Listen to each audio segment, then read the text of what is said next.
Do prostřena jsem se přihlásil, protože rád vařím a chtěl jsem přinést něco jiného než českou klasiku. Dále jsem chtěl inspirovat lidi mými postoji a způsobem života, který jsem si na cestách vybudoval. V neposlední řadě jsem chtěl zpropagovat mé cestování a případnou finanční výhru použít na rozvoj mého cestovatelského projektu. Když jsem viděl Kazmovo prostřeno, tak jsem pochopil, že pro ně budu dostatečný exot na to, aby mě vybrali. A taky, že to tak bylo. Ozvali se mi začátkem srpna a natáčení jsme domluvili na začátek září. Showmana už měli. K tomu stačilo najít 4 kochtíky a show mohla začít. Celý týden před natáčením jsem strávil na festivalu Rainbow, kde jsem poprvé v životě od rána do večera byl prostě high.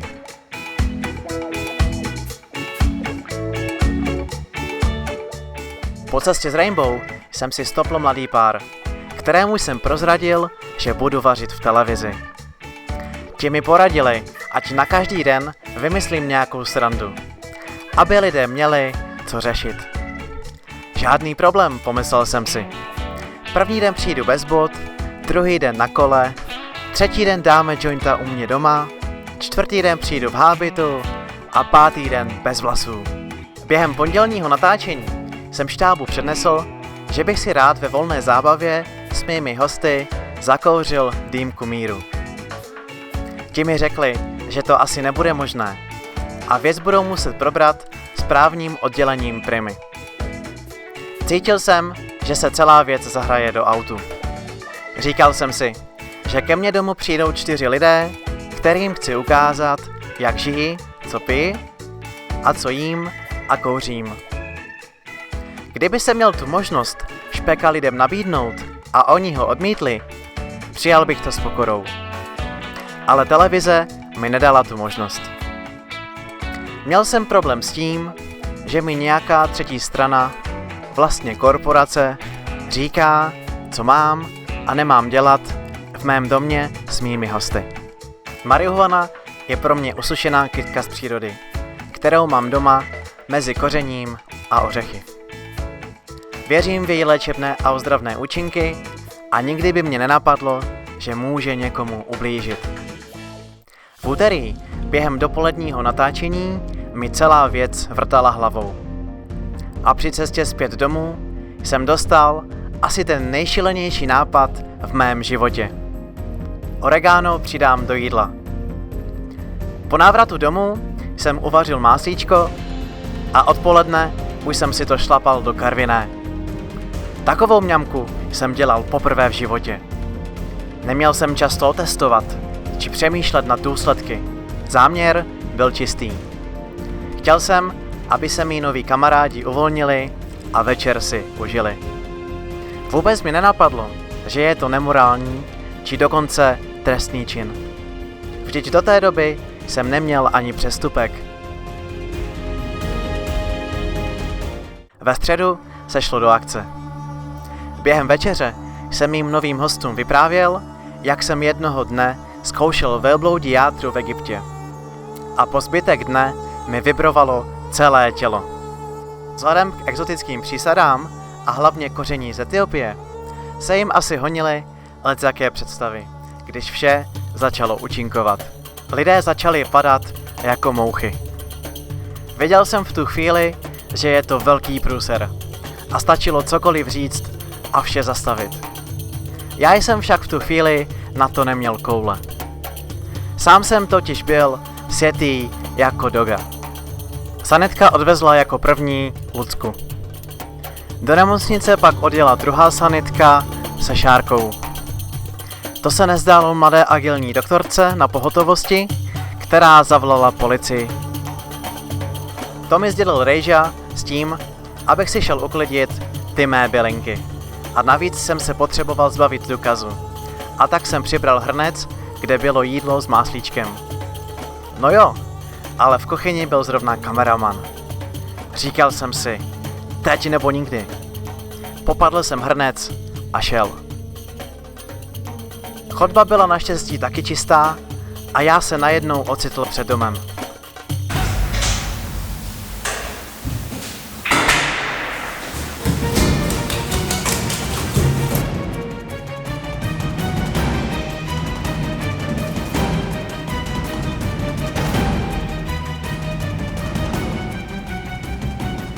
Zamířil jsem si to do vedlejší ulice a vše vyklopil do nejbližšího kanálu. Věřím, že krysy si to ten večer rovněž pořádně užili.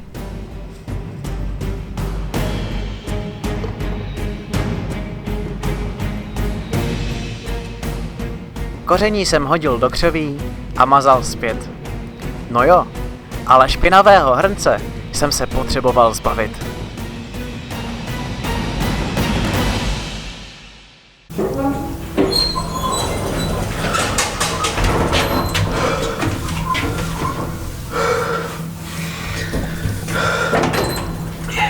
Jeď.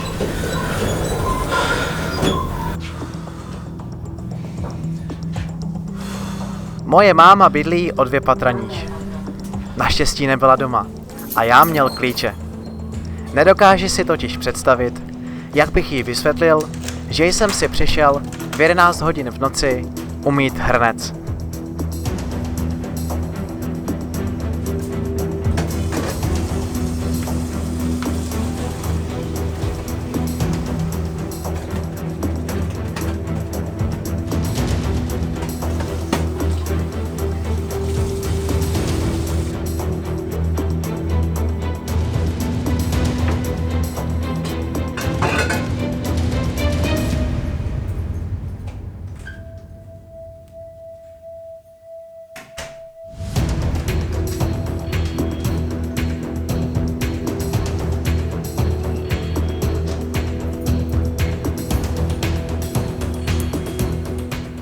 Druhý den jsem byl totálně odbouchlý a celý ho prospal.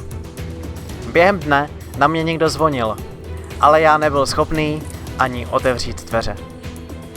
Večer jsem si šel pozbírat mé bylinky do křoví. Načež jsem netušil, že druhý den budu mít zase nečekanou návštěvu.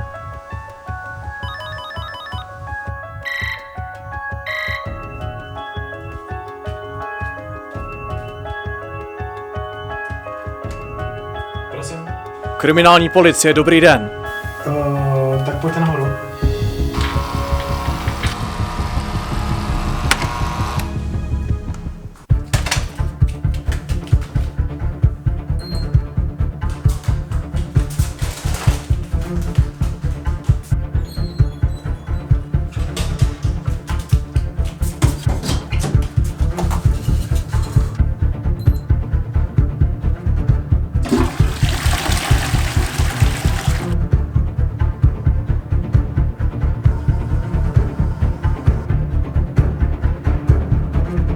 Připadal jsem si, jako bych hrál v nějakém krimi seriálu. Moje krev byla plná adrenalinu.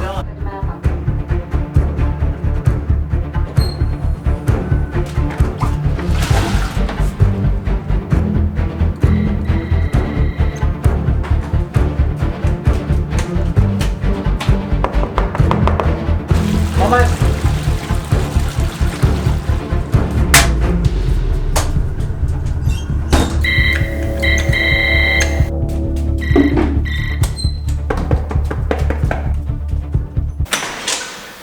Dobrý den, omlouvám se.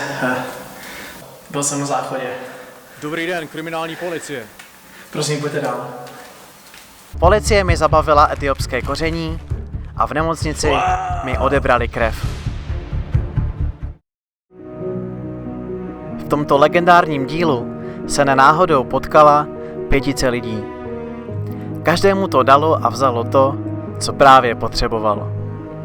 Šárka má zážitek na celý život a navíc se mi daroval 5000 korun na podporu její finanční situace. Lucka shodila 10 kilo, aniž by nějak zásadně změnila svou životosprávu a byla nakonec ráda, že mě poznala. Věrka nejlépe navařila a právě si zasloužila cenu diváků. Jirka to potřeboval na ego a já Já jsem dostal podmínku a k tomu ponaučení na celý život.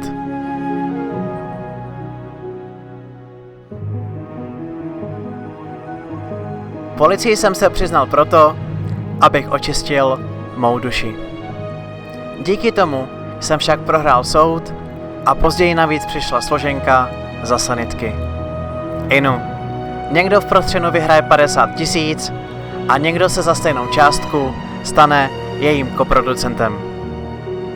V mládí jsem měl nedostatek pozornosti.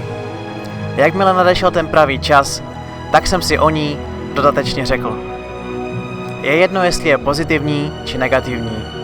Jednorázově přišla a mé zraněné srdce tak uzdravila.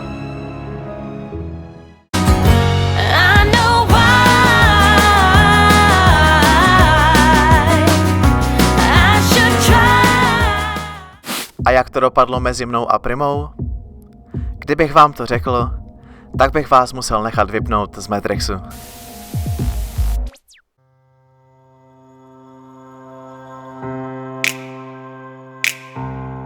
Tímto jsem uzavřel rebelské období mého života.